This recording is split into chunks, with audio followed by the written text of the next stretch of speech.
Ya, dibilang nggak punya duit ya nggak juga sih. Pernah bangkrut sih tahun 2000 berapa ya? 2000. Gua all in di Goto. Oh ya? Gua all in di Goto. Kemarin Nambah, 55 tuh nambah atau? enggak. Kemarin waktu 56 kan, 56. Dan banyak reseller saya yang dulunya punya uang 5 juta, 6 juta. Sekarang udah miliaran. Banyak juga reseller saya yang tadinya mampu beli itu cuma 50 juta atau 100 juta sebulan. Sekarang belanjanya udah 500 juta sampai 1 M sebulan. Terus kalau dari sisi gua banyak belajar karena gua hukum kan. Pada saat Hotman 911 nanganin banyak kasus, gua di sebelahnya itu gua dengerin dia ngomong, cara nanganinnya, cara komunikasi, cara menyampaikan, kalau cara nolak semuanya gua pelajarin, gua dengerin, langsung nyerep gitu loh. Oke, hari ini gue kedatangan satu konglo yang sering ketemuan dan sering di videoin sama Bang Hotman sama Dr. Richard Lee juga. Namanya Andrew Susanto, udah kenal lah ya. Manusia 5 triliun. Dan juga, apa ya, lu berapa sih sekarang? 38. 38, baru 38. Lu sebenarnya lebih atas daripada gue, tapi muka lu jauh lebih daripada gue. Gue muka orang tua. Nggak apa-apa, supaya kelihatan tambah wisdomnya, nambah dikit, walaupun enggak. Terus lu dulu tuh mulai usaha kayak gimana sih? Sekarang kan sering kelihatan yang lu punya apa ya, konten yang mungkin diliput sama orang lain juga itu tentang pegadaian sama tentang HW lah ya, Holy Wings. Tapi lu dulu awal-awal mulai itu tahun berapa sih? Bisnis awal tuh waktu gua kuliah.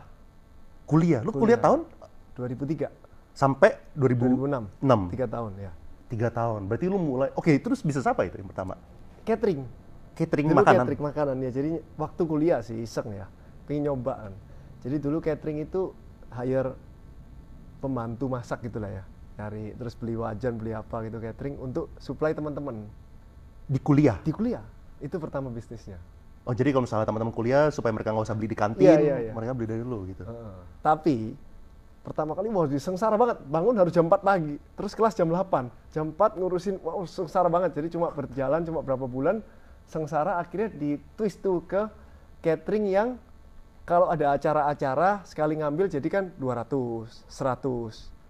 Karena sengsara nggak bisa bagi waktu buat kuliah, dioper ke orang. Tapi kan orang udah tahu nih gue bisnis catering kan. Jadi banyak yang nawarin, tinggal dioper orang. Jadi misalnya budgetnya berapa? 20.000, kita cari aja yang 15.000, jadi dapat marginnya gitu doang. Nggak usah kerja akhirnya. Jadi lu awal-awal lu yang masak, lu yang nyari kliennya, lu bangun orang udah tempat tahu pagi. kalau gua kerja catering. Orang udah tahu, misalnya sekarang tinggal cari vendor aja. Orang lain yang mau jual. Enggak, yang di kampus-kampus itu aja. Jadi kalau ada acara-acara, oh itu Andrew aja gitu. Tapi makannya lu udah nggak masak, Nggak lu usah, lempar ke orang lain. sengsara, 100-200 sengsara, nggak kuat juga, udah oper orang aja. Menarik. Itu berlangsung berapa lama tuh? Itu bisnis pertama lu berarti ya? Bisnis pertama ya, waktu kuliah aja. Terus setelah itu? Tapi itu sekarang udah nggak berjalan dong? Yang enggak, udah enggak. Selama selesai lu kuliah? Iya, itu pelajaran buat gua sih waktu itu, bahwa cari uang itu ya harus fokus, harus penuh dengan fokus gitu, dan nggak bisa asal-asalan sambil gitu, nggak bisa, bener-bener harus fokus baru bisa jadi gitu loh. Emang dulu dapat berapa tuh kira-kira waktu lu kuliah? Nggak banyak, ya kalau ngoper banyak kan, 100-200 bagi orang kuliah lumayan lah ya. 5.000 kali 100 aja berapa? 500.000 sekali itu bagi orang kuliah lumayan. Nggak usah ngapa-ngapain, tinggal ngoper doang, tinggal ngambil, naik mobil ngambil terus antar doang kan lumayan. Di tahun 2004-2005 500.000 sampai 1 juta lumayan sekali. Itu nggak pakai modal kali kalau gitu ya? Nggak pakai kan, masak dewe soalnya kan, masak sendiri itu. Yang ngoper itu apalagi nggak pakai. Iya, ngoper sih enak banget itu. Ya makanya sales itu yang utama ya. Kalau misalnya salesnya yang lainnya terserah. Dulu gitu awalnya. Terus bisnis kedua lu? Bisnis keduanya yaitu Pak, waktu ngambil tugas akhir di kuliah itu kan bahasnya tentang pegadaian dibandingkan dengan koperasi simpan pinjam dari segi hukum. Dari itu tugas akhir skripsi itu gue tahu semua hukumnya itu gimana. Dan ternyata hukum pegadaian itu di Indonesia itu tahun 1903 itu dimonopoli oleh pemerintah. Selain pemerintah nggak boleh buka gadai. Tapi tahun 2002 itu ada undang-undang anti monopoli, di mana semuanya tidak boleh monopoli. Tapi tidak ada peraturan untuk pegadaian. Jadi abu-abu. Karena gua ngerti hukumnya, abu-abu, makanya gua berani masuk di bisnis itu. Jadi tahun 2006 akhir itu sambil skripsi, sambil buka pegadaian pertama kali. Pakai badan usaha koperasi simpan pinjam karena belum diatur di OJK pada saat itu. Jadi nyolong start istilahnya. Jadi nggak punya saingan. Lu dulu backgroundnya kan berarti hukum ya? Lu nggak ambil bisnis ya? Enggak, makanya ngerti tentang hukumnya, makanya berani buka. Satu-satunya yang berani buka. Tuh. Terus lu apa ya, kayak jiwa Wirausahanya dapat dari mana gitu? Kok lu bisa Nggak kayak ada, bener-bener learning by doing. Gila, bener-bener nggak ngerti caranya rekrut orang, nggak ngerti caranya ngitung, nggak ngerti caranya bikin accounting, nggak ngerti caranya finance transfer orang, nggak ngerti caranya public speaking, nggak ngerti caranya ngomong sama customer, nggak ngerti. Bener-bener, waduh, nol. boleh share nggak? Ini lu keberatan nggak kalau misalnya gue nanya? Keluarga lu background apa sih? Kayak orang tua mereka tuh punya bisnis juga atau kayak gimana? Dia jual beli mobil Jual beli mobil. di rumahan gitu lah ya. Oh, kayak bekas gitu. Mobil Jual beli mobil bekas ya. Oh, interesting. Ya, dibilang nggak punya duit yang nggak juga sih. Pernah bangkrut sih tahun 2000 berapa ya? 2000 tahun 9 berapa ya? Tunggu lupa gua. Pernah bangkrut lah waktu gua SMP SMA itu bangkrut, rumah disita bank, nggak punya duit sama sekali lah intinya. Pernah sampai segitu ya. Pernah waktu sampai gua SMA. segitunya. Terus kuliah lu kayak gimana kayak gitu? Kuliahnya kan waktu SMP SMA, pada saat kuliah udah ada duit. Oh, Jadi recover. bisa gitu. bisa dibayarin kuliah waktu itu. Iya. Ada lah buat bayar kuliah ada. Cuma untuk modal kerja nggak ada. Jadi Tapi lu gua nggak punya pinjam. interest di mobil ya? Suka Lu suka mobil? Suka mobil. Oh, tapi waktu yang pertama lu mulai pegadaian gara-gara lu celahnya. Iya, sayang gitu loh. Kalau mobil waktu itu juga merasanya nggak bisa gedein market waktu itu, nggak ngerti juga lah. Oke. Terus dulu mulai pegadaian kayak gimana? Kayak, oke lu ngerti ada celahnya. Tapi kan buat lu memasarkan, buat lu minjemin duitnya itu kan harus ada modal kan? Itu modalnya berapa kalau kayak gitu? Waktu itu pinjem temennya papa mau minjemin karena bisnis modelnya jelas. Jadi dia mau minjeminnya bertahap, mulai dari 50 juta, terus nambah lagi 100 juta, lihat ada jaminannya di dalam apa. Jadi kan dia lihat kan ada handphonenya, ada apa, jadi kan tahu kalau saya itu nggak bakal ngambil uang dia gitu loh. Oh, jadi Pinjemnya waktu itu interestnya 2% sebulan. Wih, 24% setahun. Ya, bayarnya kan bulanan dan yang kita pakai aja kan, nggak perlu Iya, ngambil langsung. benar. Ya. Dan juga back to back. Iya, back to back kan. back to back. Ya. Kayak orang Ya. ada yang mau minjam, ya lu kasih Kayak rekening berapa? koran lah ya gitu ya. Iya, Kita pakai iya. itu. Pada saat orang nggak ada yang minjem, nggak ada, balikin nggak apa-apa juga. Jadi dia oke gitu, daripada kita minjem bunga 16% tapi harus pakai dan dicicil tiap bulan, itu lebih berat. Terus lu masarinnya gimana? Dulu kan belum ada zaman-zaman IG, Tokopedia gitu kan nggak ada tuh yang gitu-gituan. Nah, lu masarinnya gimana bahwa Karena pertama kali ya, bikin aja banner segede-gedenya udah banyak yang datang, mouth to mouth langsung. jadi lu sewa ruko? Iya. Lu sewa ruko bisa taruh banner gitu Ya, di sini itu doang, udah banyak yang datang. gara-gara nggak punya competition gitu. Very interesting. Kayak kira-kira total modalnya berapa tuh kayak di awal-awal? Buat sewa ruko lah, buat apalah. Modal dia Saat itu ini tahun berapa nih? tahun 2006. 2006. Modalnya mungkin kalau dihitung 1M 2M kali ya. Wih, gede juga dong kalau Gede, gitu. gede. juga. Ada yang mau pinjemin segitu gedenya gitu? Bertahap, 50 juta, 100 juta, 200 oke, juta. oke, Tapi oke, dia lihat oke, terus oke. deh ya barangnya ada nggak, handphonenya memang ada 100 juta Oke, nggak? oke. Ada 200 juta nggak? Kan dia save juga. Bener. Nah, itu yang dia lakukan. Oh, Pembukuannya oke. kita kirim, dia datang untuk sampling, lihat barangnya seminggu sekali, sebulan sekali dia lihat. Jadi semuanya ini ada kolateralnya. Ada Jadi kolateralnya, duitnya itu aman ya. gitu. Lu punya partner gak sih? Waktu di awal-awal yang itu? Nggak punya. Sendirian Nggak berarti? punya ya. Sampai sekarang nggak punya. Gila juga ya. Nah, gue nggak gitu ngerti pasaran nih, tapi kalau misalnya sekarang lah ya, kan sekarang kan ada banyak alternatif kan buat pinjam duit. Kayak misalnya dari pinjol, segala macam. Maksudnya market lu ini buat orang yang kayak apa sih? Apakah buat orang-orang yang udah pinjol pun udah kena tolak gitu, makanya baru mereka mau gadain handphone atau kayak apa gitu marketnya? Pinjol itu nggak segampang itu loh ngajuin pinjol. Bahkan gue sekarang mau ngajuin pinjol belum tentu di-approve loh. Karena kan udah terlalu banyak kredit macet kan. Pemilik bisnis juga bisa kapok kan minjemin orang nggak bayar kan. Walaupun nagihnya sekeras itu kan belum tentu dia bayar juga kan. Akhirnya dia kan akan lebih selektif. Jadi dia paling dari 10 itu yang di-approve paling 1 atau 2 doang. Kalau punya kolateral, punya jaminan, udah pasti kan dapat duit dia.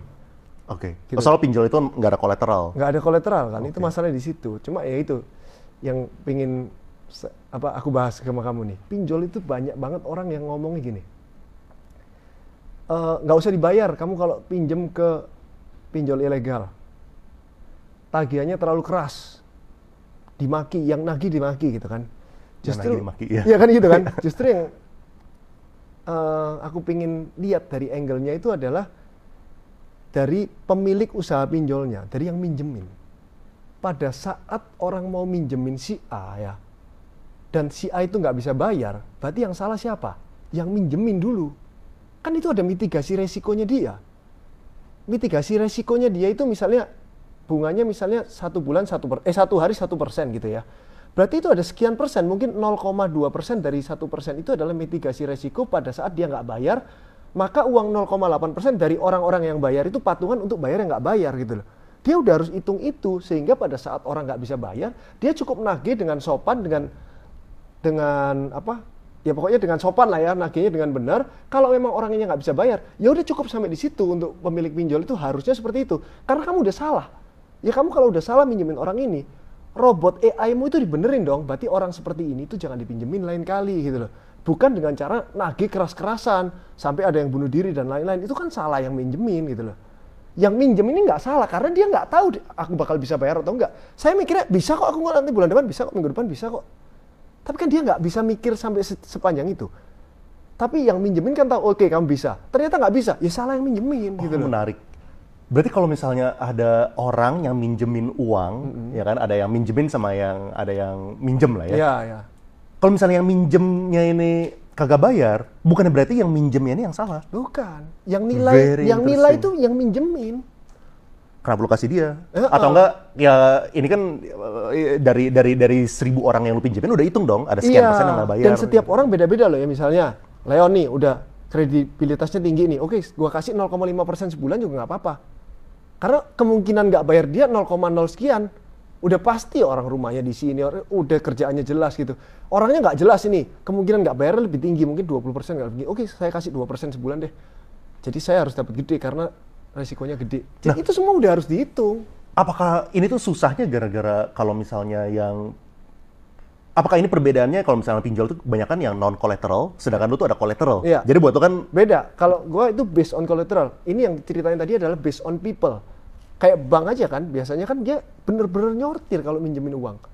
Kamu uangnya pakai buat apa? Kamu balikinnya kapan? Penghasilanmu berapa? Kamu ada cicilan apa? Ada tanggungan apa? Itu kan yang harus dilakukan oleh pinjol. Bukan asal disebar ke 100.000 orang. Yang nggak bayar kita tekan terus sampai bayar. Itu yang salah di situ sebenarnya. Mungkin gara-gara, apalagi kalau misalnya kayak tech startup kan banyak yang growth kan. Ngejarin growth, yang matrix growth. Ini kan agak bertolak belakang kan. Salesnya biar banyak kan. Salesnya biar banyak. Terus bunganya digede-gedein supaya ini terus yang ini ditekan terus supaya orangnya bayar.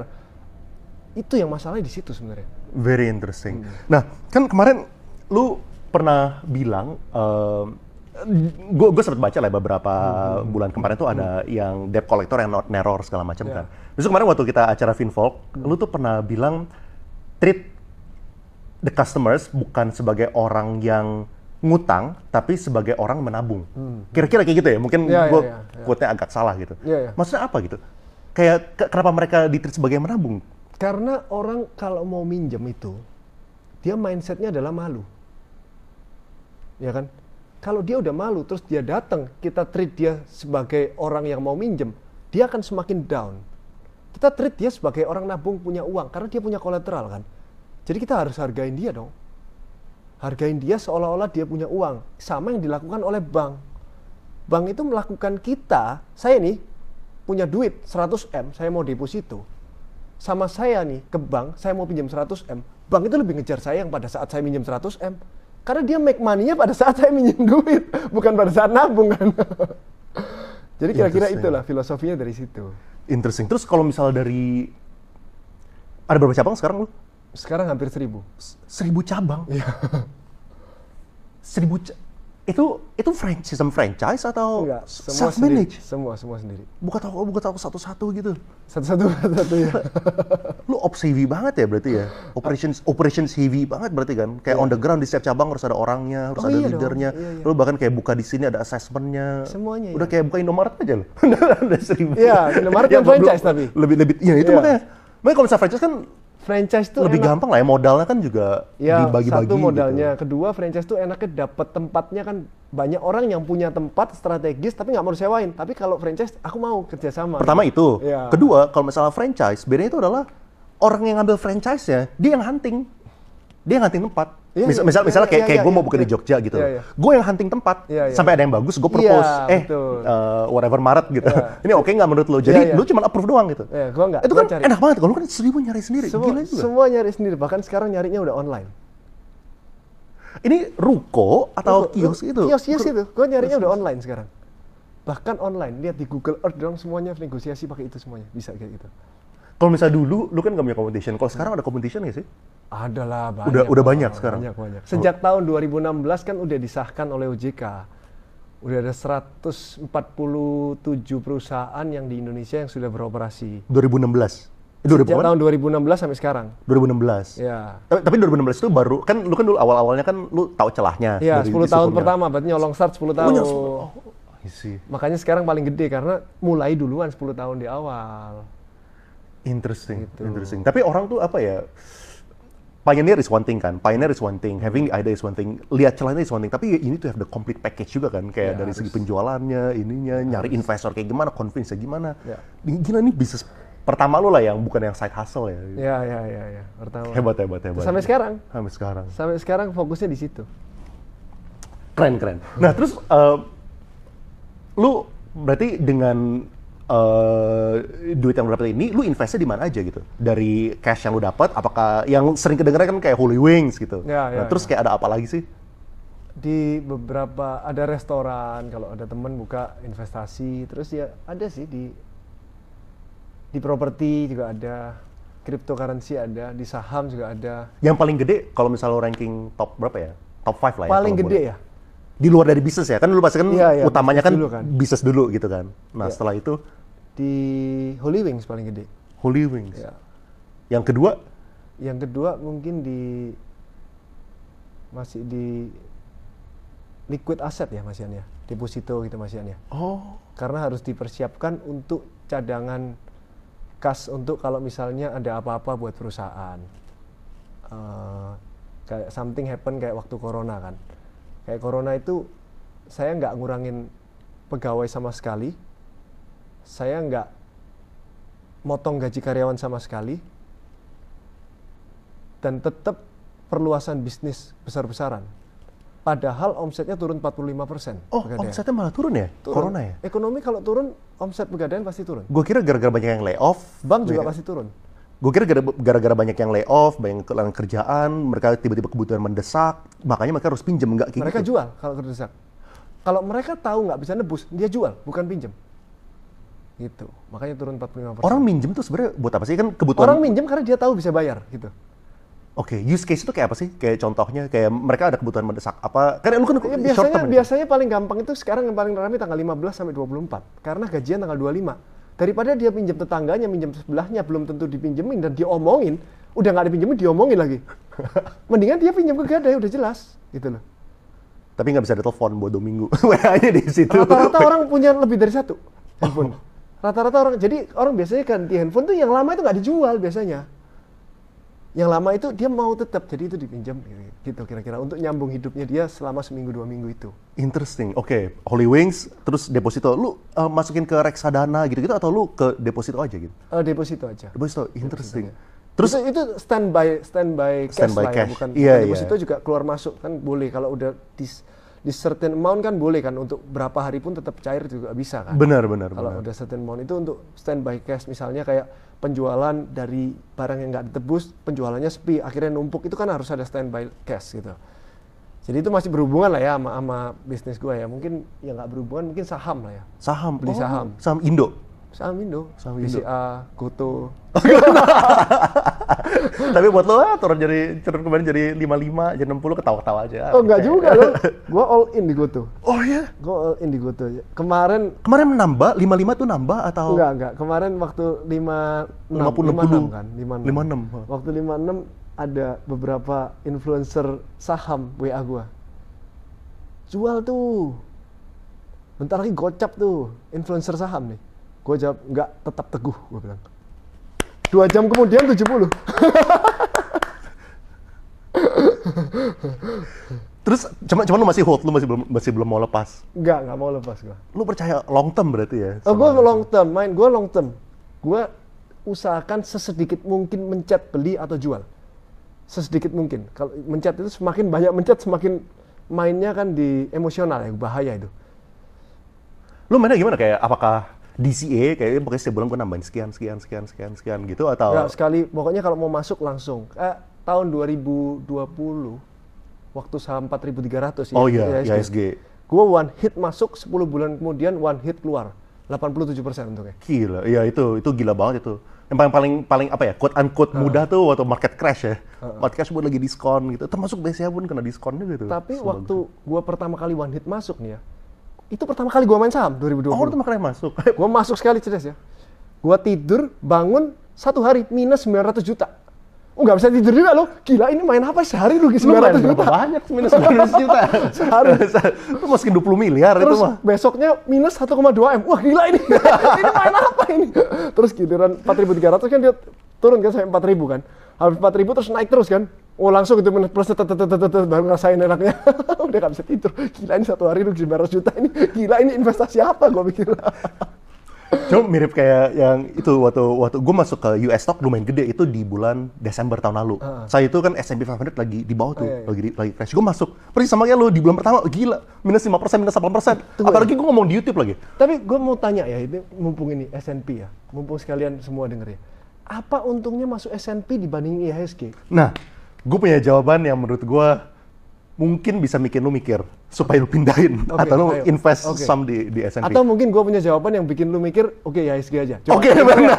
Cuma perdebatan antara pegadaian dan orang masukin duit di S&P, siapa yang sesat. Oke, jadi menurut gue, kalau misalnya S&P 500, 10 tahun terakhir, itu naik sekitar 10,5% per tahun. Rata-rata, year on year, 10,5% year on year. Jadi kalau misalnya kita invest di indeks, dapat 10,5% per tahun.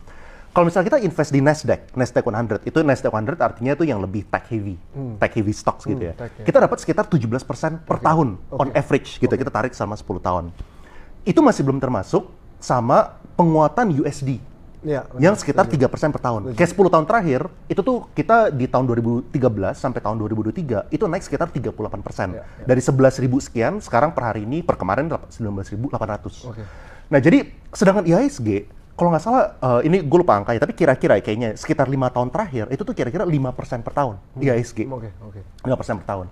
Nah jadi secara apa ya, secara market, jauh lebih gampang buat gue tuh cuan di ini long term investment ya? Long term. Gini, sekarang gini Leon, kita bicara kalau kita taruh saham mau di IHSG atau di SP 500 ya, 1 bulan lagi, 3 bulan lagi, 6 bulan lagi naik atau turun, kita tahu nggak? Nggak tahu, bisa naik bisa turun, bener kan? Nggak tahu. Oke, misalnya sama-sama naik, kita taruh 10 M naik 15 M misalnya. Oh bro, duitnya gede-gede amat bro. Kita taruh 100 juta jadi 150 buat juta. orang lain mungkin 10 M persen itu 10 juta. 10 juta. Miliar. 10 miliar. 10 juta, 6 bulan jadi 15 juta gitu ya. Kalau di SP 500, 5 juta ini kan lu harus akuin sebagai keuntungan dan lu harus bayar 35%. Gua ngerti. Bener kan? Benar. Kalau untung 35%, berarti 5 juta kan tinggal 3,5 juta. Benar. Satunya 5 juta tinggal 4.950. Udah jelas untung Indonesia dong. Ini pertanyaan yang bagus dan gue udah sempat hitungin juga. Jadi gue udah sempat hitungin. Oke, 35% bracket itu for you. Tapi buat rakyat jelata. Oh nggak kena karena itu ya. Mereka, pertama menurut gue, majority of the people yang relatively HNWI lah ya. Bukan UHNWI ya. Kalau misal ultra HNWI, oke, kena 35%. Tapi kalau misalnya yang biasa, yang kayak HNWI gitu, menurut gue most likely bakal kena 20-25%. Pertama di situ. Kedua, kita lihat marketnya nih. Kebanyakan orang itu adalah profesional, kebanyakan orang. Tapi ada juga yang pebisnis, gitu kan. Kalau misalnya profesional, banyak juga istri itu gak kerja. Jadi taruhnya nama istrinya, istrinya yang beli. Istri taxnya jadi rendah banget gitu. Iya, rendah banget. Tapi untungnya kan maksimal paling 200 juta ya. Ya 60 nggak kena gitu. Nah, tapi kalau kan, mau supaya kena pajak 10-20% berarti setahun maksimal cuma boleh untung 100-200 juta dong. Benar. Jangan sampai untung 500 juta, untung 500 juta kena 35% udah rugi 150 juta. Bukan rugi lah, bayar pajak lah. Benar. Gitu Benar. Cuman ini kan 30% ini kan tangga kan, yang paling atas tangga, gitu. Jadi kalau misalnya rata-ratain, mungkin itu cuma 25 gitu. Nah, jadi yang poin gue adalah, coba, kalau misalnya S&P 500, 10,5% itu lu minusin 25% pajaknya, itu masih 7,5% setahun. Dengan asumsi lu bayar 25% pajak. Iya. Soalnya kan capital gain kan, jadi tadi kan plusnya 10,5. Iya. Lu kena pajak 25%, berarti 7,5% plusnya. Habis itu, jadi lu dapat 7,5% bersih, plus dapat currency 3%, jadi lu dapat 10% setahun. Iya, betul. Sedangkan IHSG 5% setahun. Betul. Kalau dilihat dari history. Kalau kita lihat dari 2003 sampai 2024, IHSG sama S&P bakal naik lebih banyak mana? Nggak tahu. Itu nggak tahu. Menurut dari history, S&P jawabannya. Betul. Tapi nggak tahu lah ya kita. Betul. Ini ya, itu maksudnya pandangan gue adalah kalau sama-sama nggak tahu ya gue beli IHSG aja. Satu, pajaknya final. Kedua kan membantu Indonesia sekalian. Buat betul. dongkrak gitu. Gue mikirnya gitu sih. Fair. Udah tanya ke semua orang setiap ketemu gimana caranya beli S&P 500 tapi kena pajak final. Gak bisa. Udah gitu. Nggak bisa. Bener ya, nggak bisa. Atau lu di HW lu gajinya jangan tinggi. Lu HW gajinya 0 dari dividen semua tariknya. Besok lu dapat, jadi lu gajinya 0, penghasilan 0, dapat dari S&P 500 nanti. Tapi kan nggak bisa main di atas 10 M. Oh iya, mungkin mainnya. Itu tetap bakal tinggi. Tinggi. Ya bilang lalu HNWI sama rakyat jelata gitu. Jadi kalau HNWI mending IHSG dong. Kalau misal gue sih tetap gue bakal diversify. Oh tetap ya? Tetap bakal diversify. Rela ya bayar 35% ya? Apalagi long term investment, udah pasti kena 35 loh itu. Iya. Soalnya gini. Ini menarik ya. Ini soalnya kayak gini. Tadi kan lo masukin misalnya kayak BCA gitu kan. Iya, BCA. Menurut gue ya BCA is undoubtedly a good company. A good company gitu kan. Cuman kan orang kan selalu bilang, BCA itu naiknya 15% setahun loh, 17% setahun loh. Lihat aja cek sejarah 20 tahun terakhir, 15 tahun terakhir gitu kan. Tapi orang nggak lihat, kalau misalnya lo tariknya itu panjang, 20 tahun terakhir, yes naiknya 15% setahun, 13% setahun. Tapi the shorter you go, misalnya lo dari 20 tahun lalu, lo naik ke 10 tahun, abis itu naik lagi ke 5 tahun, tambah lama kecil returnnya. Nah kenapa? Soalnya dia punya premium tambah lama naik. Soalnya kan teorinya perusahaan itu kan bakal naik sesuai dengan dia punya penghasilan. Dia punya penghasilan naiknya itu 8%, ya harusnya saham dia naik 8% juga. Harusnya. Kalau misalnya penghasilan naik 8%, dia punya saham itu naik 20%, artinya premiumnya meningkat. Nah sekarang tuh biasanya kan udah PE ratio di atas 20, 26, 25. Sedangkan bank-bank lain kayak Mandiri segala macam 15 gitu kan. Jadi kayak dan buat kebanyakan orang, menurut gue mereka masukin ke BCA, kayak contoh sekarang, 1 tahun terakhir, itu BCA cuma naik 6%. Jadi belum tentu juga gitu. Walaupun ini kita kan ngomong cuma berdasarkan historis kan. No one can predict the future lah gitu. Ini cuma tergantung dari faith kita aja. Kita punya kepercayaan kayak gimana nih? Apakah kita Karena nggak ada pilihan, Leon. BCA itu benar, nggak ada pilihan. Itu dia yang kalau di SP 500 banyak pilihan gitu kan. Dan maksudnya. Kalau misalnya bagian orang kan harusnya kan DCA kan. DCA kan dollar cost averaging gitu kan. Kalau misalnya DCA-nya itu tuh perusahaannya itu digoreng atau naik turun, lu tambah DCA tambah turun gitu. Sedangkan di S&P 500 di US stok yang terus naik itu banyak gitu. McDonald, Pepsi, Hershey gitu-gitu kayak yang tech and non tech gitu lah. I think ujung-ujungnya ya lu masalahnya ini sih it's okay lah. It's a good problem to have gitu. Lu berarti masalah HNWI. Oke, balik ke lo. Nah, terus kalau misalnya dari lu ya kan berarti kan saham 3. Dari pengalaman lu yang boleh share nggak sih yang lu kemarin masuk abis itu rugi itu kayak gimana gitu? Ada nggak gitu lu punya investasi? Saham. Bukan saham. Kayak apalah kayak lu buka restoran. Misalnya kan kebanyakan orang kan udah punya banyak duit di sini dan mereka ngerti banget sini. Pas mau coba diversify belum tentu paham. Abis itu masuk abis itu rugi gitu kan. Apa pelajaran dari situ? Belum ada ya. Enak banget ya jadi endorse Susanto. Ada goto. Belum tentu kan? Belum tentu. Tapi unrealized. Itu unrealized. Ya belum kan? Unrealized. Tergantung dari punya average berapa sih. Kalau misalnya average lu nggak usah 55 nggak mungkin dong, baru kemarin dong. Enggak, kalau misalnya average-nya 300 ya itu susah ya, panjang. Ya, average-nya gue di 90-an. Oke lah, itu oke banget. Itu oke. Gue yakin nanti 130 lagi nih. Oke nih, buat pemegang saham Goto nih yang deg-degan. Ini gue bilang gue yakin biar banyak yang beli, dongkrak naik. cuman lu kayak gitu juga itu juga cuman sepersekian inilah, cuma ketawa-ketawa doang kali lu kayak gitu udah geli-geli gitu. Oke. Nah terus kalau misalnya tadi kita bertiga, quick aja, yang 4 sama 5 apa? Properti dulu kali baru saham ya, properti. Lu properti dulu baru saham. Properti dulu maksudnya lu banyak properti yang under value dibeli aja kalau under tanah, tempat ya. Misalnya kita ada tempat-tempat di pusat gadai Indonesia ini banyak yang dijual misalnya. Disewa kan. Kita sewa kan panjang 5 tahun, 10 tahun. Terus pada saat sebelum habis dia udah mau jual. Dia nggak bisa jual ke orang lain, cuma bisa jual ke saya kan. Ke gua doang kan. Nggak bisa lagi ke orang lain, orang suruh nunggu lama, nggak mau kan. Jadi gua kan tawarnya lebih punya bargaining power gitu. Jadi Dan lu mendingan juga beli bayarnya gitu-gitu. bisa pakai cash juga gitu. Iya, itu bargaining powernya bisa itu. Terus ya Interesting. adalah waktu COVID juga beli tanah beberapa gitu. Kalau misalnya kayak apartemen, office building gitu, kagak Oh, main? kapok, nggak berani. Kapok, liability, berat. Kalau mau beli, ya yang prime banget lah. Jangan beli yang gedung-gedung itu yang murah. 8M ini dijual 3M, jangan dibeli. Office building? Apapun itu, mau apartemen, ini 8M lo ini, sekarang cuma 3M, 4M, jangan dibeli deh pokoknya. Lu 3M beli, ntar mau dijual 2,5M juga nggak laku, ntar malah bayar maintenance fee terus. Udah jangan deh, kalau investasi mendingan jangan itu dulu deh, nanti tunggu aja lah, jangan sekarang bukan lah. Kapok liability terus. Ya mungkin bisa jual ya, kadang-kadang mungkin untung 10% ya, potong pajak dan lain-lain. Sengsara tapi nunggunya, belum tentu ada yang telepon bahkan. Menariknya, sebagai pemain properti, gue setuju. ini yang sering gue... Surprisingly ya, lu setuju ya, gila ya. Tapi kalau misalnya lu tanah itu oke lah, ya, itu oke lah. tanah Nah, oke. banyak orang yang nggak sadar kayak gini ya, kayak office building kan sekarang now is the worst occupancy rate in history. Kayak belum pernah kita tuh sekarang occupancy rate-nya serendah ini gitu. Tapi kalau misalnya orang yang jual 30% di bawah harga beli segala macam, gue tetap rekomendasikan teman gitu, tetap jangan beli. Iya. Kecuali alasan lu beda. Misal alasan lu pengen gunain daripada lu bayar sewa, lu mendingan punya industri. Oke lah, terserah. Cuman kalau misalnya lu khusus buat investasi, lu mendingan jangan. Kenapa? Kalau misalnya office building khususnya, beda sama apartemen. Apartemen kan cuma dari 4 tipe, studio, one bedroom, two bedroom, two bedroom. Ini 99% kebutuhannya itu. Tapi kalau misalnya office building, itu kan variasi banyak banget kan. Ada yang 100, 200, 300, 500, 700, 750, 800. Dan setiap square meter itu tuh ada rasionya. Misalnya kalau misalnya lo 500 meter, berarti itu cuma khusus 60 karyawan. Oh ya. Kalau misalnya lo 100 meter, berarti itu khusus untuk 12 karyawan. Sekira-kira gitu. Oke. Berarti kalau misalnya lo sekarang udah beli 100 meter, lo BU pun, orang mau beli pun, belum tentu bisa. Cek dulu karyawannya berapa. Iya. Kalau misalnya karyawannya nggak pas, nggak bisa. Dan masalahnya itu kalau misalnya mau jual office, kita kan tergantung sama building owner-nya kan.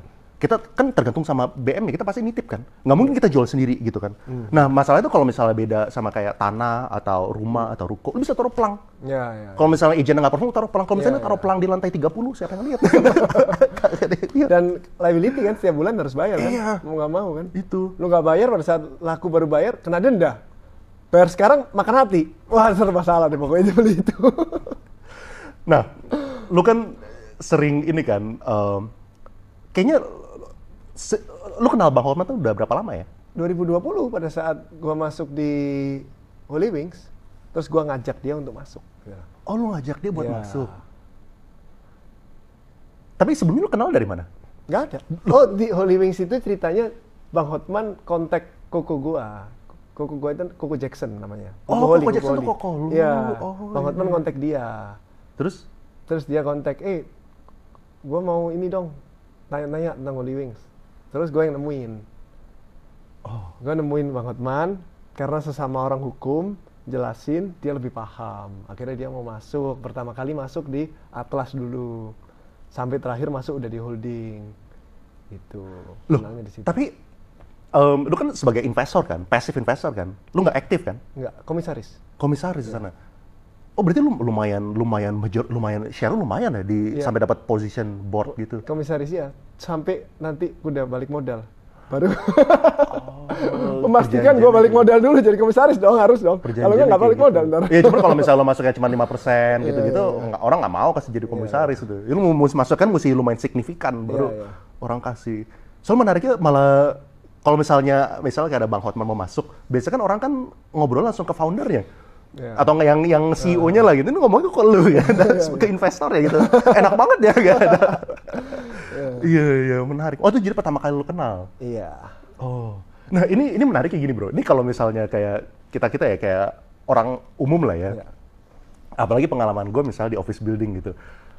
Banyak office building itu tuh yang nggak mau nyewain ke lawyer. Jadi kalau misalnya nih kita mau nyewain nih ke whatever office building lah di Sudirman, di Tamrin segala macam. Dia tanya industrinya apa? Kita bilang kantor hukum gitu. Dia langsung mundur gitu. Oh sorry, kita cari yang lain aja deh. Soalnya mungkin orang hukum ini lebih pinter daripada orang legal si office building ini gitu. Bisa cari glitch lah, bisa cari celah. Bisa cari celah gitu, bisa cari celah. Iya. Nah, apalagi kan Ya, apalagi suka Bang ribut Hotman. lah, suka ribut lah ya. Ya, Orang suka ribut. gue yakin banyak orang yang baik sebenarnya. Banyak orang yang nggak mau cari pemasalah dari situ. Cuma mungkin main safe gara-gara aja. iya, mungkin ada satu atau dua orang atau segelintir orang lah yang kayak gitu yang membuat industri ini jadi dicapnya seperti itu gitu. Ya orang pada takut. Mungkin lu gara-gara background hukum kali ya, makanya lu undang Bang Hotman masuk berbisnis bareng tuh lu nggak takut gitu. Kan Bang Hotman yang approach duluan pertama kan. Oke. Untuk Atlas doang. Oke. Pertama itu untuk Atlas doang. Jadi kalau kan kita di holding, terus ada beberapa outlet banyak itu dia cuma satu. Jadi kita takut nggak takut juga kan, bener juga. Kan cuma satu toh, bukan untuk semuanya kan awalnya. Oh, awal was-was awalnya juga Atlas gitu. doang kan. Kita juga mikir dong kalau ada Bang Hotman, minusnya mungkin tadi yang lu bilang ya kan namanya itu. Ntar jangan-jangan kita yang disomasi gitu kan. Ini kan jauh lebih kuat gitu. Investmentnya nggak balik, kan disomasi lagi gitu kan. Terus tapi ada pikiran juga, kalau kita partner sama Bang Hotman, orang mau ganggu juga males kan. Mending ganggu lainnya gitu kan. Ngapain gangguin Bang Hotman gitu, bener gak sih? Bener. Males gak sih gangguin Bang Hotman? Iya, cari masalah, lu. Cari mati. Itu kan lu. jadi pedang bermata dua kan. Tapi begitu dia masuk di outlet di Atlas, terus dia masuk di beberapa outlet, kita jadi sering ketemu, sering party bareng, sering ngobrol bareng. Nanti malam ini ulang tahunnya Bang Hotman, kita nanti makan bareng, terus ke Edge Club. Sampai deket banget, kita lihat karakternya kan. Cocok, orang ini memang gimana ya, loyal banget. Bener-bener kalau udah temen dibelain mati-matian. Itu Bang Hotman. Sampai akhirnya maka dia waktu mau masuk holding, kita mau. Karena kalau udah masuk holding ini kan udah merit kan, istilahnya udah partner bisnis gitu loh. Kalau di outlet kan ya nggak apa-apa lah, satu outlet kalau sewanya habis kok hilang kan, gitu loh.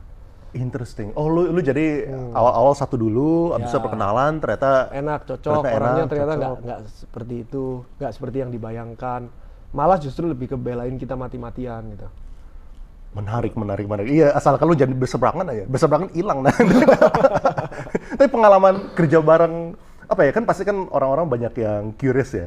Kayak pengalaman kerja bareng sama seorang Hotman Paris tuh kayak gimana sih? Oh seru, lucu orangnya kan. Orangnya lucu, orangnya. seru. Terus kalau dari sisi gua banyak belajar karena gua hukum kan. Pada saat Hotman 911 nanganin banyak kasus, gua di sebelahnya itu gua dengerin dia ngomong, cara nanganinnya, cara komunikasi, cara menyampaikan, kalau cara nolak semuanya gua pelajarin, gua dengerin, langsung nyerap gitu loh. Seru banget. Menarik. Terus iya, itu juga mungkin salah satu yang gue lihat lu punya IG atau lu punya sosial media lah ya, baru belakangan aktif atau apakah gara-gara ketularan dia gitu? Maksudnya kan lu main aktif kan? Iya. Dia kayak sehari kayak berapa? 3 atau 4 story gitu atau post aktif banget. Wah, si Endo juga jadi aktif deh. Iya, awalnya gara-gara dia kan di post-post terus kan. Iya. Terus ya udahlah, post-post aja. Ya nggak terlalu sih, kadang-kadang post, kadang nggak gitu. Iya. Nanti ini di post, jangan lupa. Iya, dari bos. Iya, interesting. Jadi sekarang lu kolaborasi sama Bang Hotman itu cuman di HW? Di HW. Di HW aja. Dia nggak masuk ke Pegadaian berarti ya? Belum. Akan berarti? Dia mau terus, cuma lagi dipertimbangkan, lagi dihitung, dan lagi di... Ya, soalnya kan lu nggak butuh sebenarnya. Maksudnya kan orang masuk, alasannya apa nih? Orang masuk alasan apa? Alasan duit? Betul. Alasan strategik? Alasan apa gitu? Setuju. Sedangkan lu punya 1000 cabang, cash cow, lu buka cabang udah bisa self-finance gitu. Gue ngomong kayak gini nanti gue dikirim, enggak. Lu butuh, lu butuh Hotman. Somasi, Bang. Lu butuh Hotman. Penasehat saya, Bang, ini, Bang. Somasi, Bang. Besok overpost turun, Bang. Ini nanti mesti di-cut ya. Iya, gue malah ngomong dia nggak bisa masuk, nggak perlu masuk, aduh kacau. Gue udah telepon sebentar lagi sama. Iya, menarik. Gitu. Iya, soalnya dari hukum lu udah bisa, udah terrecord gitu kan. Tapi menariknya tuh, kok dia survei ke tempat lu gitu? Survei apa maksudnya? Iya kan kadang-kadang dia datang juga, dia Bang Hotman. Dia deket banget, jadi udah kayak bukan cuma as a partner bisnis, tapi udah kayak teman. Sering dia telepon, sering video call, sering apapun, dia di luar bisnis ngomong aja dia. Enak banget ya kayak gitu ya? Iya. Waduh, ada pelang dia juga kalau sekarang, muka dia juga, ada pelangnya. Iya. Waduh, itu orang lain kalau misalnya mau endorse dia mesti bayar berapa itu? Oke. Terus kayak tadi pagi telepon, dia bilang, Bang, ayo Bang, nanti malam makan dulu Bang, sebelum party kita Bang, undang ini, ngatur terus, kontak-kontakan terus, jadi nggak cuma ngomongin bisnis. Kan dia besok ulang tahun tanggal 20 kan, jadi 19 malam ini kita rayain dulu.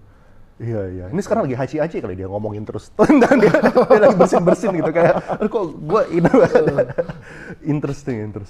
Terus kalau misalnya sama Dr. Richard Lee, gue sering lihat juga kan. Oh, Dr. Richard Lee itu kan dia ngajak Bang Hotman untuk join di Dr. Hand. Benar. Sehingga Bang Hotman udah join kan. Nah, terus waktu pembukaan Holy Wings Palembang, gua kesana dijemput sama Dr. Richard Lee karena sama Bang Hotman. Terus semobil, terus ngobrol, cocok karena dia kelahiran 85 juga kayak gua. Terus cocok, sering ngobrol gitu. Saling tukar pikiran doang sih. Oh, Gitu doang. jadi teman lah gitu. Jadi teman. Iya, ya. Jadi sering lihat lu di situ di Ya. Bang Hotman gitu. Iya. Nah, terus apa ya, kayak dengan pengalaman lu ya, lu nih orang uniknya soalnya orang kan biasanya kan sebelum mencapai sebuah kesuksesan dia ada beberapa kegagalan dulu kan. Sedangkan lu nggak ada gitu, jadi gue bingung nanya gimana. Nah, mungkin apa ya dengan pengalaman lu sekarang ya, lu udah ngelihat pengalaman lu dan juga sekarang lu juga udah pernah bermitra. Plus minusnya mempunyai partner sama enggak itu apa? Terus kalau misalnya mau nyari partner kayak gimana gitu supaya jangan salah? Oke. Plus minusnya itu kalau nggak punya partner, lu bisa apapun yang lu mau gitu. Lu malas kerja, lu nggak usah kerja. Santai aja, lu mau ke Eropa, mau kemana, sebulan, 2 bulan, ya nggak ada yang ngomelin. Kalau lu udah punya partner, terus lu nggak bener kerjanya, lu santai-santai jalan-jalan, kan walaupun nggak ditegur, cuma kan lu nggak bener. Ini kan usaha udah milik bareng-bareng, kok lu kerja seenaknya sendiri gitu loh. Udah nggak punya freedom itulah kalau punya partner, udah pasti itu. Plusnya, ya pasti 2 pasti lebih bagus dari 1 otaknya kan. Kita punya think tank terus kan. Apalagi 3, apalagi 4, apalagi 5. Think tank terus tiap hari itu kayak Holy Wings tuh setiap hari berantem terus di kantor tujuannya. Tiap hari berantem terus tuh Holy Wings tuh. Tiap hari ngomongin ide ini, ide A, B. Udah A atau B nih, C aja deh. Ntar mendadak D, ntar E, ntar. Oh, balik A lagi terus, think tank terus. Makanya kita evolve terus kan. Holy Wings kan evolve terus. Aneh-aneh, idenya selalu terdepan dia. Karena dia di satu kantor, bahkan dia bukan punya satu ruangan masing-masing loh. Ivan sendiri, Eka sendiri, Jackie sendiri bukan gitu, bukan Marvin sendiri bukan gitu. Ruangannya cuma satu, duduk meja panjang, jadi berantem terus di sana. Itu plusnya, makanya dia bisa lebih banyak ide gitu. Ya cuman yang no hard feelings, yang penting kan kita keluarin idenya semua, nanti keputusan yang terbaik bersama. Oh gitu iya, jadinya. ada sakit hati. Harus sakit hati. Pasti ada, namanya berantem masa nggak ada sakit hati? Oh, gue kira berantem tuh berantem maksudnya kayak kalau misalnya ini debat kayak Iya biasa. debat, namanya debat Iya. pasti kalau yang nggak diterima ada sakit hati, pasti dong manusia. Kan malamnya ke Holy Wing dia. Saling memaafkan udah kalau udah minum dia. Langsung turun ke bawah aja. Langsung aman lagi. Oh iya Bapak. Besok berantem lagi tapi. Makanya tiba-tiba banyak muncul ide baru kan. Akhirnya ada live house yang baru. Banyak banget ide ganti-ganti terus. Kemarin ada runway. Itu terus. Kalau misalnya dari waktu lu ya, lu tuh lu kan pas solo founder di Pegadaian ya, pasti lu lebih berat ke sana kan? Oh pasti kan? Full time malan. Full time di sana. Nah, tapi kalau Holy Wings lu Kan ada komisaris cuma mengawasi laporan keuangannya, kinerjanya, direkturnya gimana. Mungkin sebulan sekali, mungkin seminggu sekali ketemu untuk mengawasi, lihat ini kenapa gitu doang. Komisarisnya mengawasi doang. benar, tapi lu ada ikut meetingnya juga, kayak Harus iseng-iseng dong. gitu. Harus dong. Kalau dia mau mengeluarkan uang seberapa jumlahnya juga harus ada persetujuan dong. Interesting. Itu dunianya beda banget tuh pas itu, dan Pegadaian, kok yang Beda, Holy Wings beda. gitu. Beda. Seru. Iya. Justru, Lu, beda. ya mungkin one final question buat dari segi Holy Wings. Lu kan orang kan biasanya kan mempunyai sebuah expertise kan. Misal lu udah expert banget di Pegadaian gitu. Nah, lu kok bisa apa ya? Kayak berani diversifikasi, ini portfolio terbesar lu itu di suatu industri yang lu belum pernah masuk gitu. Lihat orangnya gua. Lihat orangnya. Gua berani masuk sejumlah berapa, itu lihat orangnya. Lu udah kenal foundernya atau direksinya itu udah berapa lama? Udah beberapa tahun sebelumnya. Oh, udah kenal beberapa tahun. Ya. Udah masuk di outlet sebelumnya. Masa masuk di outlet? Outlet di Atlas. Udah ada saham di Atlas. Oh, lu masuk ke Atlas dulu. Atlas dulu baru holding. Jadi I udah see. kenal, lihat orangnya. Lihat orangnya memang bisa kerja dan mau kerja dan mati-matian kerjanya, ya berani invest besar. Kira-kira gitu. Oke. Nah, terus mungkin a few final words ya. Dengan pengalaman lu udah menjalani ini semua, gimana sih advice dari lu buat orang-orang yang sekarang penghasilannya mungkin 10 juta sebulan, supaya mereka bisa mendapatkan 1M pertama gitu? Oke. Gimana caranya? Oke. Pas ini pertanyaannya. Bisa sekalian promosi saya. Jadi kan kerja kan Pegadaian nih. Kan ada yang nggak ditebus kan barangnya. Ada kan. dari 10 ada 1 orang lah yang nggak debus kira-kira kan. 10% Ya, NPL. hampir 10% lah NPL yang nggak ditebus. Yang nggak ditebus itu kan dijual, betul kan? Handphone.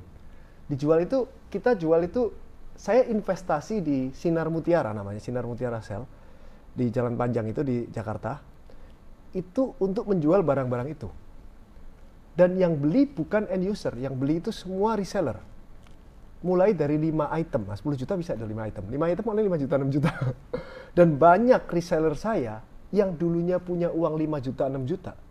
Sekarang udah miliaran. Banyak juga reseller saya yang tadinya mampu beli itu cuma 50 juta atau 100 juta sebulan. Sekarang belanjanya udah 500 juta sampai 1 M sebulan. Let's say marginnya kalau 10% aja sebulan untungnya udah 50 sampai 100 juta. Untungnya nggak dipakai. Dibuat gulung lagi, bulan depan belanjanya 600 juta. Untuk 50 juta lagi, nggak dipakai lagi. Bulan depan belanjanya 650 juta. Dan saya udah menciptakan banyak banget reseller, ada ratusan, from zero to hero. From 5 to 50. Banyak banget. Asal niat kerja, asal mau kerja itu banyak banget yang udah jadi kaya. Yang tadinya cuma punya 10 juta, sekarang udah bisa umroh. Udah bisa umrohin orang tuanya, udah bisa beli rumah sendiri. Itu salah satu contohnya ya dari 10 juta sampai 1 M gitu. Menarik. Tapi orang ini mesti punya skill tertentu dong. Misalnya Jualan barang. Jualan barang pertama.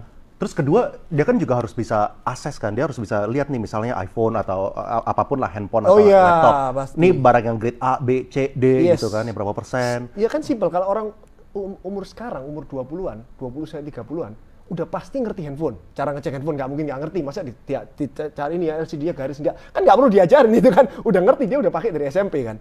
Kalau harga dia kan cek di Tokopedia. Biar naik fotonya. Cek di Tokopedia. Kan cek harganya, oh ini 9 juta. Di Sinar Mutiara berapa? 8 juta. Oh aku bisa untung 1 juta nih. Beli. Pasti harganya di bawah pasar itu semua, khusus reseller. Gampang kan, skillnya cuma ngecek doang, terus jual di mana? Ya di platform juga. Atau punya toko offline, kira-kira gampang gitu. Itu salah satu contohnya, dan banyak banget caranya kan sebenarnya. Mungkin setelah dia lakukan itu, dia juga ngebuka, dia punya 2 gitu. Yang pertama, ambil barang dari lu, lepas. Tapi gara-gara dia ngerti itu, dia sekarang bisa ambil barang dari orang lain gitu. Ya kan kayak perusahaan-perusahaan, kan banyak juga kan perusahaan-perusahaan yang kayak punya karyawan 100, 200, mereka pengen ganti laptopnya, mereka juga bingung. Gue pernah kebingungan kayak gitu. Gue mau lepas 60 laptop, gue bingung ke siapa. Nah, kan, soalnya itu kan belum terbentuk tuh saat itu ya, kayak yang kayak buat job ini, bisa ke dia juga gitu. Langsung dia borong gitu kan. Iya, bisa borong juga. Jadi pendapatan bisa jadi 2 gitu sebenarnya. Tapi dengan skill dia udah tahu ngerti harganya. Kalau borong yang kantor itu kan beraneka ragam 60, dia harus tahu semua 60 ini berapa. Dia nawarnya nggak boleh ngawur kan. Benar. Kalau orang yang ngawur bukannya nggak dikasih, dimarahin. Kalau di Sinar Mutiara kan ada harganya, tinggal ngambil doang. Oke, ngerti. Iya. Tapi kalau udah skillnya udah jago ya boleh. Itu kan namanya ngambil lelangan toko-toko yang udah pindah atau tutup atau peremajaan kan. Iya. Langsung ngambil semuanya, langsung 100 biji. Bukan cuma laptop, kursi aja bisa diambil itu. Beli kursinya gitu kan, tahu. Loh, tapi kalau misalnya di lu nggak ada kan? Nggak ada. Lo kan cuma elektronik doang kan? Elektronik doang, handphone, laptop, SLR gitu kira-kira. Ini buat orang-orang yang mau jadi wirausaha lah ya, yang jadi pebisnis, entrepreneur. Kalau misalnya kita ngomongin rute karyawan, lu sekarang ada berapa karyawan di mana? Di satu-satu, di Pegadaian sama di HW. Di Pegadaian mungkin kurang lebih 3.000-an ya. 3.000 orang? Ya, di HW mungkin 6.000-an ya.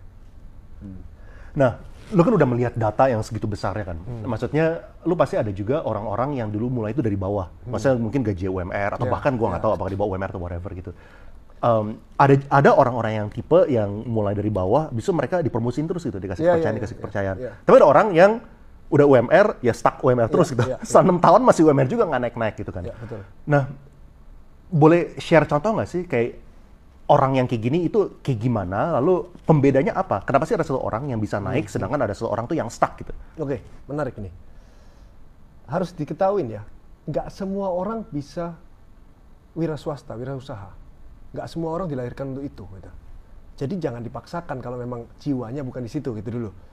Jadi karyawan kalau naik terus juga nyaman kok hidupnya. Gitu. Gimana bedanya orang yang nggak bisa naik gaji, nggak bisa naik jabatan sama yang bisa? Kalau kamu di divisi A dan kamu pelajarin itu doang, ya nggak akan naik. Kamu pelajarin divisi B, divisi C itu ngapain aja, pelajarin di rumah.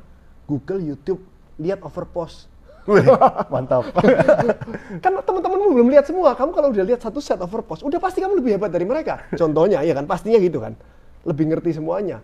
Kamu belajar caranya public speaking, belajar caranya negotiation, belajar caranya editing, belajar caranya videographer. Buat apa, Pak? Yang penting belajar skill setmu kalau banyak, kamu bisa kemana-mana. Atasanmu itu ngerjain apa aja, Excelnya jago, belajar Excel. Udah pasti kalau kamu punya skill set yang banyak, yang nggak dipelajari oleh teman-temanmu, kalau temanmu semuanya belajar itu dan kamu juga belajar itu, ya percuma juga. Kamu harus pelajarin semua yang nggak dipelajarin oleh orang, sehingga kamu bersinar sendirian. Pada saat kamu bersinar sendirian ini saatnya kamu naik jabatan. Tapi gimana caranya tahu, Pak, saya bersinar atau enggak? Satu hal lagi ini penting. Kamu harus jadi pribadi yang menyenangkan. Orang di sekitarmu itu harus suka sama kamu. Kalau orang suka sama kamu, pada saat kamu melakukan kesalahan, karena manusia nggak luput dari salah ya, ditutupin sama teman-temanmu. Tapi pada saat kamu melakukan bener dikit aja, dicerita-ceritain ke atasannya, oh ini hebat Pak, si A ini hebat Pak. Salahnya nggak diceritain. Pada saat kamu itu saatnya kamu promosi gitu. Dengan skill yang ada dan pribadi yang menyenangkan, nggak ngeselin, semua orang suka kamu, pasti cepat promosinya, cepat naik. Kira-kira gitu sih. Nah, kalau misalnya dari segi skill, berarti kayak kan skillnya banyak banget kan. Berarti yang lu tadi anjurin adalah kira-kira apa yang atasan lagi butuhin tadi ya. Yeah. Kalau misalnya atasan lu lagi sibuk ya mungkin di Excel, kalau misalnya tiba-tiba dia punya anak yang bisa mereplace pekerjaan dia, atau lebih hebat dari dia, atau lebih hebat dari dia, iya kan? Iya. Tapi bukan berarti udah hebat terus bilang ke bosnya, Pak, saya lebih hebat dari dia. Itu kamu ngeselin, kamu nggak menyenangkan, kamu nggak akan bisa naik jabatan gitu loh. Jadi itu 50-50. Skill sama pribadi yang menyenangkan tuh 50-50. Skillmu sehebat apapun, kamu ngeselin, udah gitu aja kamu. Kamu semenyenangkan apapun, nggak punya skill, ya segitu aja kamu. Itu benar-benar 50-50. Gitu kira-kira. Menarik. Oke. Terus kalau misalnya apakah berarti orang yang nggak naik-naik itu kebanyakan ya basically opposite of that lah, kayak sebaliknya gitu. Ya mereka. Ya, tapi mungkin dia udah puas dengan itu gitu, nggak apa-apa juga. Ada juga yang udah puas gitu. Aku nggak apa-apa lah gaji udah 4 juta, 5 juta ini, ya nggak apa-apa lah. Yang penting nggak ribet. Ya nggak perlu dipaksa juga. Kamu harus maju. Enggak, dia udah seneng, udah happy dia. Nggak apa-apa dia happy. Saya lihat atasanku stres banget kayak nanganin orang, aku nggak mau jadi kayak dia deh. Ya nggak apa-apa juga gitu. Yang penting dia happy dan seneng gitu. Jangan sampai dia kepingin jadi seperti atasannya, kepingin gaji 10 juta, 20 juta, tapi nggak mau belajar, itu yang masalah. Tapi kalau dia udah puas dengan itu, ya udah nggak apa-apa. Gitu. Mantap. Thank you banget nih, bro, for your time. Ini thank you. 38, 5 triliun. Thank you banget, bro. Thank you. Thanks for having me.